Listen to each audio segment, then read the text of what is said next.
Alright guys, in this video what I want to do is kind of pick up where we left off. And if y'all recall the last video that I did, we did warping. So I'm going to select all these tracks and make sure they're still all warped.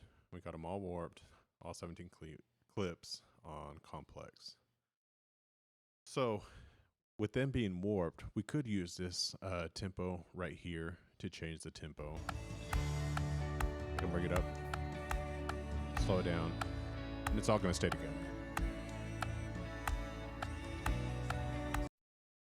However, I don't like to use this tempo right here because what it's going to do is, since we bring multiple songs in,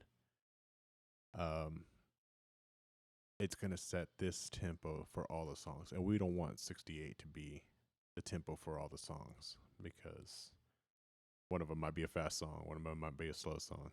So 68 just applies to this song right here. So what I like to do is I select one of these tracks right here to be what's called a leader. And whenever you have a leader selected, it's going to override. You can see right here, it's going to gray out, but it's going to override Ableton's tempo and say, hey, look, I'm taking charge. This is what we're going to set our BPM as. And so I don't like to just pick any track. That's one of the reasons why I have a tempo track. And I'll show you here what I mean here in a second. But I'm going to go back to this.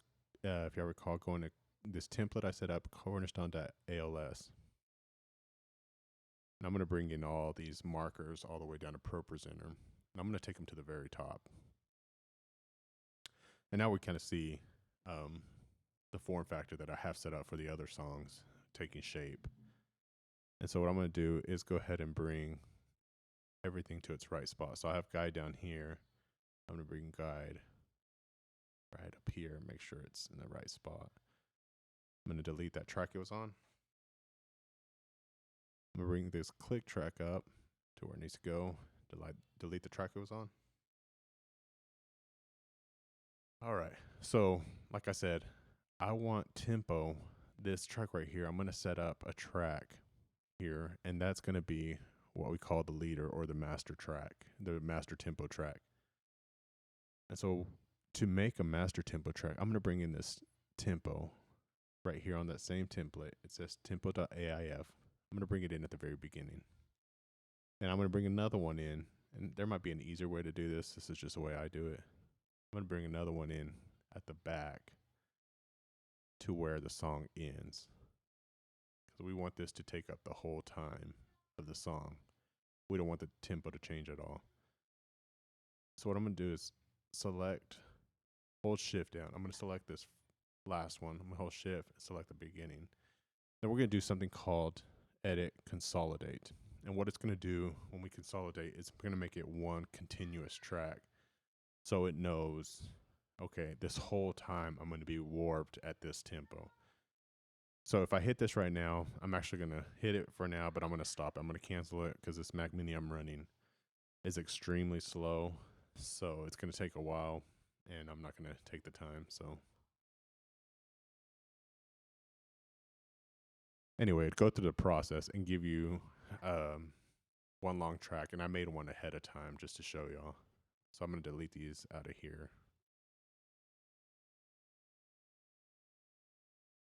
And I made this one ahead of time. It's one long one specific for this song. I'm going to rename it Tempo. And you can see right here, it's not warped. When you're done consolidating, it's not going to be warped. So make sure to always warp it. And it's automatically going to change your segment BPM to 68 in complex. It's going to make everything like everything else. So right here is where I can start changing.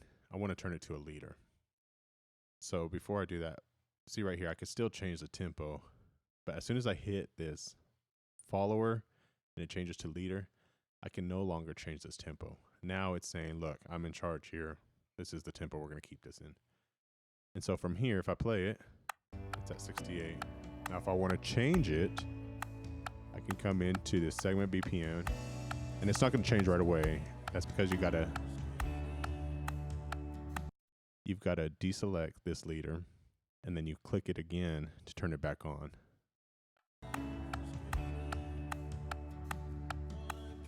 And so what I'm going to do now is slow it down.